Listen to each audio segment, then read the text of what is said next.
SA1 marks not entry చిల్డ్రన్స్ని ఎలా find out చేయాలి. So first csc.ap.gov.in వెళ్ళాలి. లాగిన్ చేసిన తర్వాత యూజర్ ఐడి పాస్వర్డ్ని ఎంటర్ చేసి క్యాప్చర్ కోడ్ని ఎంటర్ చేసి లాగిన్ చేసుకోవాలి.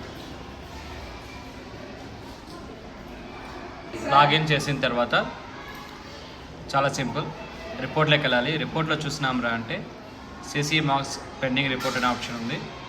జస్ట్ ఇక్కడ క్లిక్ చేయండి. క్లిక్ చేసిన తర్వాత select exam SUM1, SUM2 or SA1. So example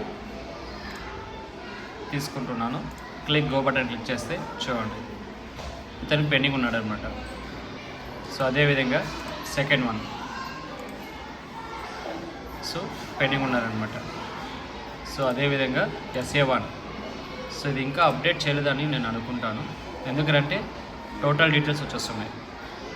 so update చేసిన తర్వాత వాళ్ళు అప్పుడు మనకి ఇక్కడ పెండింగ్ చిల్డ్రన్స్ డీటెయిల్స్ వస్తాయన్నమాట. ఓకే అండి, థ్యాంక్ యూ.